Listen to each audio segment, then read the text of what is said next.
Bon matin. Yo, c'est Mounir. Je pense que je vais low-key juste écrire au ministère de la Culture sur Twitter. Je vais dire, yo, est-ce qu'on peut set up un meeting? Allô, moi, c'est Daphné. Ouais, mais elle m'oblige à regarder un film d'une heure sur un ours. Puis j'étais comme vraiment frustrée. Puis j'ai dit, moi, je regarde pas ce film-là. C'est Café Snake. Bon matin. Bon matin. Bonjour tout le monde! Yo, bienvenue à Café Snake. Gros épisode aujourd'hui. Oui, de quoi tu vas parler, Mounir? J'ai appelé mon segment L'été politique d'Olivier Primo, donc à méditer, à suivre, restez pour la suite. Toi, Daphné, de quoi tu vas parler? Moi, je vais revenir sur la mort du streamer Jean Portmanov. Donc, je vais situer ce fait divers-là dans l'histoire des médias plutôt que de le considérer comme un fait inédit qui serait propre au streaming ou à l'ère contemporaine des médias sociaux. Donc ça et bien plus. Donc aujourd'hui, c'est un épisode qui est disponible au complet uniquement sur notre Patreon. Patreon.com/Café Snake. Donc, une semaine sur deux, si vous voulez tous les épisodes, chaque semaine du Café Snake, il faut s'abonner au Patreon. Sans plus tarder... Les DJ News. Tururum. My name is Pink and I'm really glad to meet you. You're recommended to me by some people. Hey, is this illegal? Hey, it feels illegal. Ben là, t'as calisse. Qu'est-ce qu'il y a, là? Tu sais à qui tu t'adresses? Mais toi, tu t'adresses à qui, là? Directeur national de la santé publique. C'est quoi le rapport? Ils vont te trouver. C'est que t'es capable.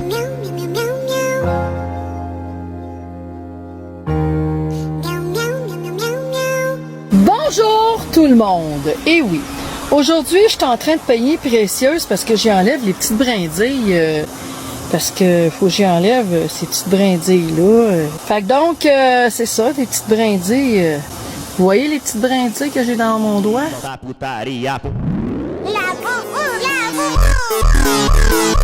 will never stop eating Dubai chocolate. Fait que donc, c'est ça, des petites brindilles. Je vais vous montrer, là. Comme ça. Premier DJ News, moi cette semaine pour vrai, je sais pas si d'autres gens qui écoutent Café Snake ont été pris de même, là, mais moi j'ai vraiment été pris par la commission Galant, la commission d'enquête sur le département de coûts de la plateforme SaClic. Cette semaine a été une semaine où c'était la semaine politique qu'on disait parce que il y avait tous les attachés, les conseillers et des ministres à la fin de la semaine qui ont témoigné, en l'occurrence François Bonnardel, ministre de la Sécurité publique anciennement au transport, et Geneviève Guilbeault qui a terminé la semaine, qui est actuellement ministre des Transports et vice-première ministre. Honnêtement, c'était absolute cinéma. Moi, c'était Absolute. absolute cinéma. Moi, C'est ta télé-réalité préférée en ce moment. Ben, c'est pas juste que c'est, tu sais, de base, la politique, c'est la plus grande télé-réalité au Québec. De base, c'est un peu comme ça. Tu sais, les ministres, un des gros facteurs de pouvoir être ministre, c'est comme déjà d'avoir un nom dans les médias puis d'être capable de t'exprimer dans les médias. C'est genre un des premiers critères à l'embauche. Je checkais ça, tu sais, ok, déjà, première conclusion, là, moi, j'ai réalisé ça en écoutant ça parce que beaucoup de gens croient que comme le gouvernement est vraiment plus ordonné qu'il l'est vraiment, puis que c'est un grand complot, puis que les choses vont toutes dans une direction, puis sont toutes bien planifiées pour qu'ils arrivent de cette façon-là.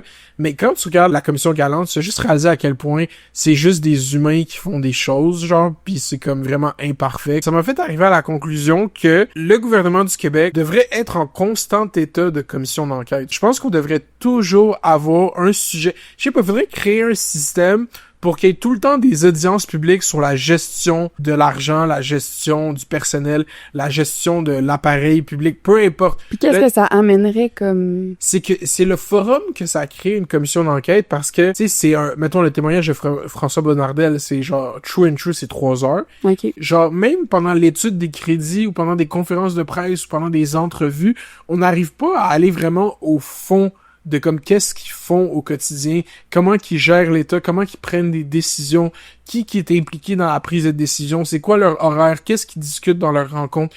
Genre le fait que ce soit d'une certaine façon non partisan, que ce soit des juristes, le commissaire, les procureurs, des avocats, que oui, les avocats ils ont certaines parties, mais ça se contrebalance le fait que c'est pas dans une tentative de partisanerie, fait en sorte que comme on va vraiment au fond des choses. Ils sont capables de dresser meeting par meeting, le développement, il y a des procès-verbaux, il y en a pas tout le temps, là. Des fois c'est vrai, tu sais, on est le commissaire Galant, il était comme moi, qu'est-ce que j'essaye de comprendre? Des rencontres au sommet, là, j'ai quand même une longue expérience là, de plein d'affaires, là.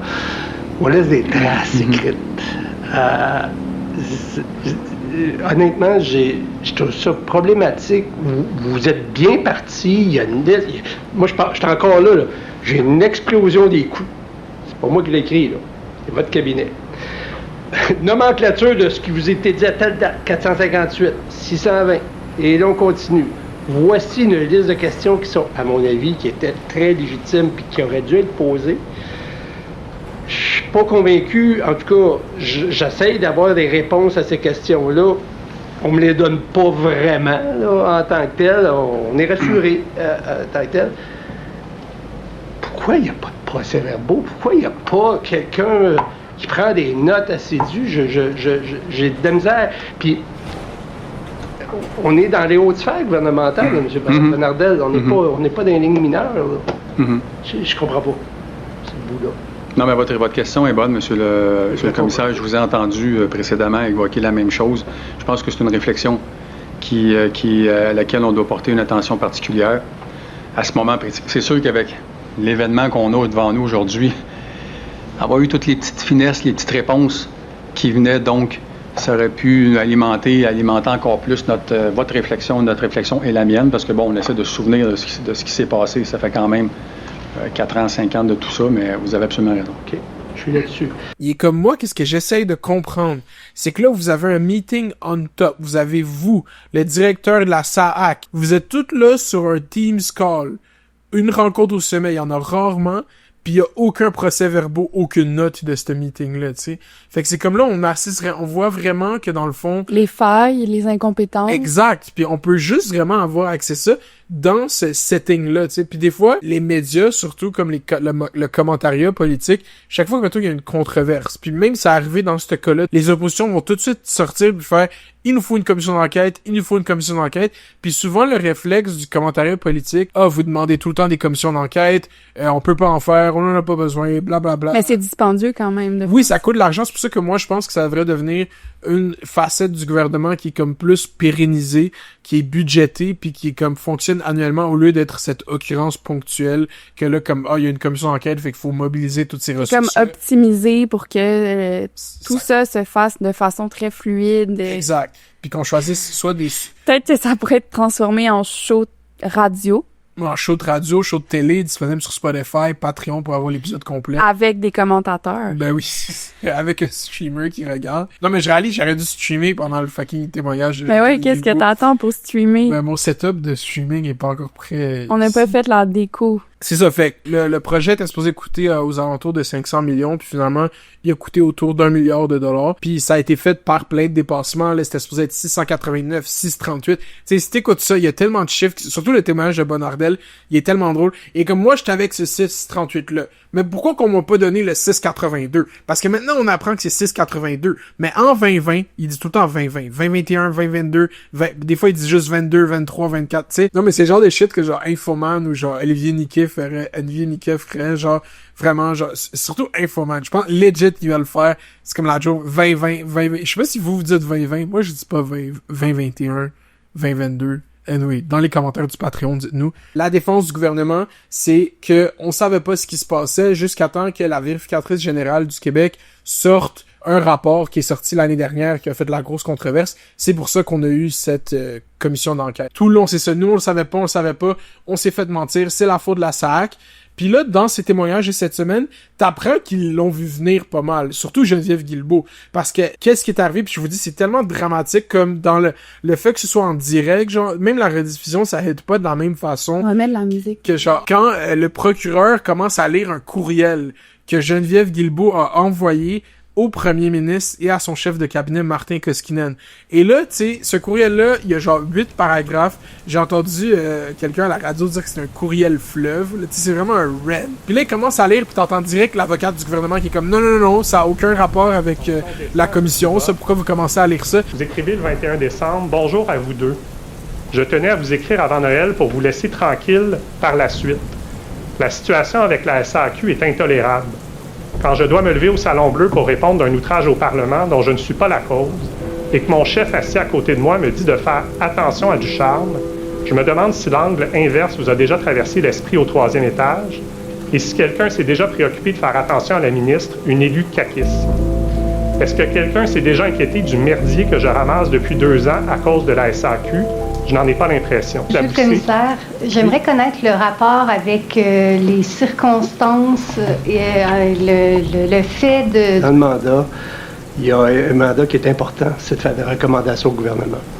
Alors, je considère que ces questions et que le courriel, il est, à mon avis, très important qu'une ministre qui est imputable, qui doit répondre devant le Parlement, a le droit d'adresser aux plus hautes instances, ici, ce qui est le premier ministre et son chef de cabinet, ce qu'elle pense du PDG actuel de la SAC. Et je veux entendre Mme Guilbeault là-dessus. Je vous le dis, ça va être très pertinent pour mes recommandations. Ce que je vous plaide, c'est que vous avez un mandat précis. Si vous en venez à la partie, je ne l'ai pas devant moi, la partie de mon mandat sur les recommandations. Oui, les recommandations sont les conclusions qui seront incluses dans votre rapport. Je vous invite franchement à évaluer, puis si vous voulez, je peux vous revenir, si on peut suspendre, je peux vous revenir avec des paragraphes précis sur l'excès de compétences. Mais je vais m'en remettre à votre décision malgré tout.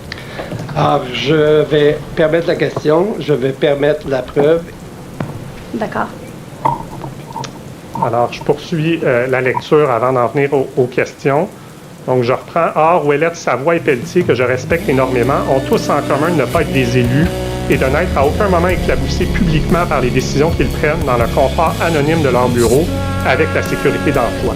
Pour rappel, quand je suis arrivé au transport le 20 octobre 2022, le déploiement de SACLIC était déjà prévu et organisé depuis longtemps, bien avant moi.